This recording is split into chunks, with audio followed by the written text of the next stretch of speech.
Welcome to my channel. ये यहाँ पर हम लोग लीनियर इक्वेशन टू वेरिएबल का प्रैक्टिस सेट 1.4 का क्वेश्चन नंबर थर्ड को सॉल्व करने वाले हैं और वो क्वेश्चन आपके सामने दिया है। तो आप जब क्वेश्चन को देखोगे तो आपकी आंखें थोड़ा वो हो जाएंगी कि ये कैसा क्वेश्चन है यार, ये इतना टफ, छोड़ देते हैं। नहीं नहीं नहीं, छोड़ना नहीं है। पहले देखो, आप क्वेश्चन में देखो, लेकिन आप जब क्वेश्चन में देखोगे यार ये नीचे का जो ये टर्म है ना, ये टर्म थोड़ा सा तुम लोगों को प्रॉब्लम दे रहा है, तो हटा देते हैं। जिंदगी में जो चीज़ प्रॉब्लम देती है ना, हटा दो उसको, सॉल्व कर लो। मतलब तो क्या है, 27/x-2। मैं इसको कैसे लिखूंगा, 27 को बाहर ले लेता हूँ, यहाँ आ जाएगा 1/x-2। लिख सकते हैं ना, 27 बाहर आएगा, 27 वन जा 27 ही होगा। आप ऐसे लिखो या ऐसे लिखो, सेम बात है। 31 को बाहर ले लूंगा तो अंदर बचेगा 1/y+3 = 85। पहली इक्वेशन लिख दिया। सेकंड इक्वेशन भी इसी तरह लिखते हैं। अब 31 बाहर आएगा, 1/x-2 अंदर, यहाँ 27 बाहर आ रहा है, 1/y+3 = 89। अभी भी नहीं हटा यार, तुम तो बोले हट जाएगा। ठीक है, मैं हटा के बताता हूँ आपको। ठीक है, देखो कैसे हटाएं। ये देखो 1/x-2, ये भी सेम है। ये 1/y+3, ये भी सेम है। तो क्या करो, मान लो 1/x-2 तुम्हारा a है। क्या है? a है। मान लो 1/y+3 तुम्हारा b है, ये याद रखना। 1/x-2 जहाँ जाएगा वहाँ पर लिखेंगे a। तो देखो 27, ये इक्वेशन देखो, उसके बाद 1/x-2 आया, उसकी जगह लिखेंगे a, फिर प्लस, फिर 31, 1/y+3 आया, उसकी जगह लिखेंगे b = 85। हटा कि नहीं हटा? जो हमने सोचा था वो हटा कि नहीं हटा? ठीक है। अब देखो नीचे वाला 31 1/x-2 a आएगा, प्लस 27 1/y+3 b आएगा =89। आया कि नहीं आया आपका जनरल फॉर्म? खुश हुए? ठीक है, आ गया। अब एक और प्रॉब्लम है।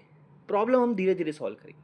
वो प्रॉब्लम ये है कि यार देखो, अब तो इसको साइमल्टेनियसली सॉल्व करना है, लेकिन साइमल्टेनियस सॉल्व करने के लिए कोई भी एक वेरिएबल का कोएफिशिएंट सेम होना चाहिए। यहाँ दोनों अलग है और इसको सेम करने जाएंगे तो बहुत बड़ा नंबर हो जाएगा।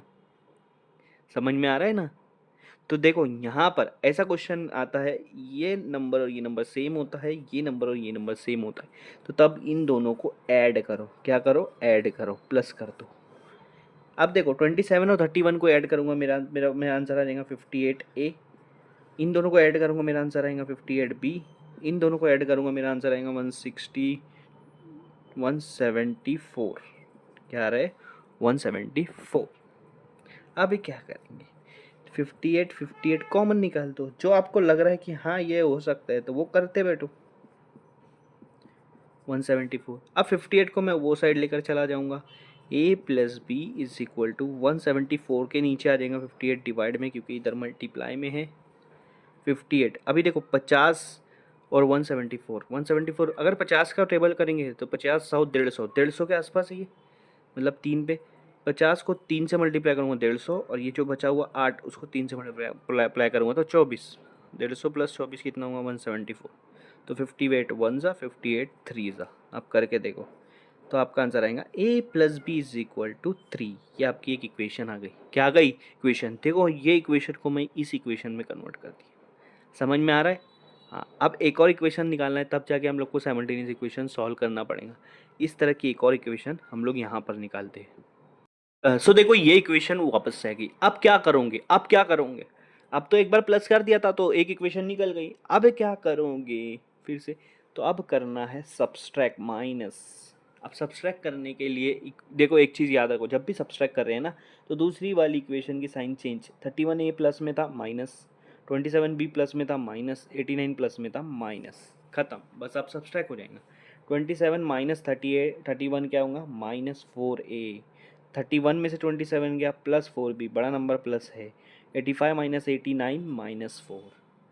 अब आप देखो ये दोनों में 4 कॉमन है तो 4 बाहर निकालूंगा। यहाँ पर ध्यान देखो, -a अंदर बच रहा है यहाँ बच रहा है +b, और इधर बच रहा है -4। ये 4 को इधर लाकर डिवाइड करूँगा। -a + b = -4 अपॉन ये 4 आ जाएगा इधर। अब इन दोनों को कैंसिल कर दो, यहाँ माइनस बचा, -a + b, यहाँ बचा माइनस, और ये कैंसिल होके आ गया 1। तो आपका आंसर आ गया -a + b = -1। ये एक और इक्वेशन आ गई, और पहली वाली इक्वेशन और ये इक्वेशन को आप सॉल्व करेंगे।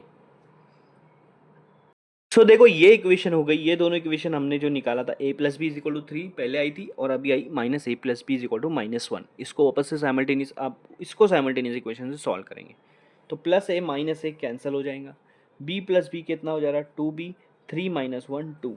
अब ये 2 इधर ये जो 2b है दोनों मल्टीप्लाई में है, दूसरी तरफ 2 जाकर क्या हो जाएगा डिवाइड, 2 और 2 कैंसिल तो बचेगा 1, b इज इक्वल टू क्या हो रहा है 1।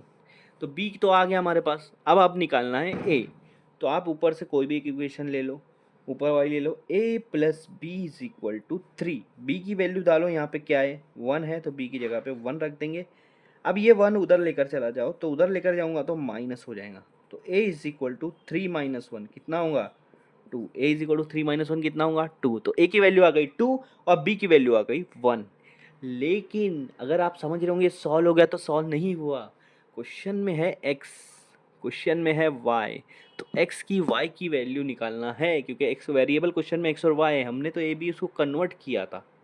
अब x और y की वैल्यू निकालेंगे, अभी तो आधा हुआ है, अभी तो पिक्चर बाकी है, ये तो सिर्फ टीजर था।